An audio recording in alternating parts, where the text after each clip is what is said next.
One local boy faces a tough battle. He suffers from a rare disorder that keeps his body from breaking down sugars. How he and his family are getting through each day in tonight's special assignment report, Energy Disorder.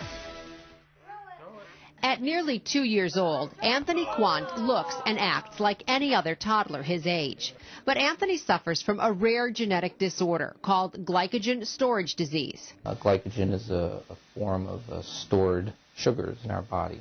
And in these conditions, the body, once it stores those sugars, many times has difficulty breaking them down and getting them into the blood circulation. Anthony's parents, Shane and Tara Lee, are both GSD carriers, meaning any of their children will have a 25% chance of being born with the disorder. It's considered an orphan disease, and people we do tell, they ask us what's involved. We tell them basically we treat it by dietary means, and then they think, oh, that's no big deal, but there's so many other issues we have to worry about. Because his body doesn't break down sugars the way it should, Anthony's parents have to pay careful attention to what goes in his mouth.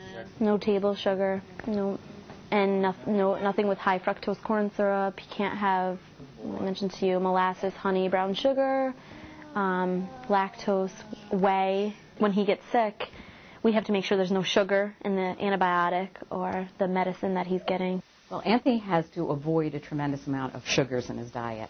Most Americans do, but for Anthony, it's potentially harmful to his liver and to his system. And so we tell the family to read labels on everything. And aside from avoiding sugars, Anthony must eat every 3 hours to avoid complications from GSD.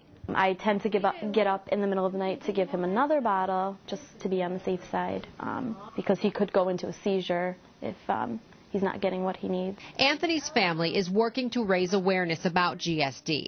They want to be able to help others who might be faced with the constant care and attention patients with GSD need. But I also created a website, one, to meet people throughout the world or country that have children with GSD. They'll be able to contact me directly and also spread awareness to family members and friends. So I want them to be aware and other people to be aware that if they are carriers, that their children could be born with it.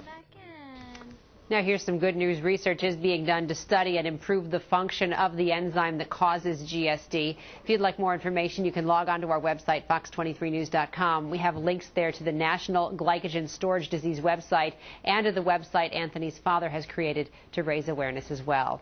That's tonight's Health Alert. John?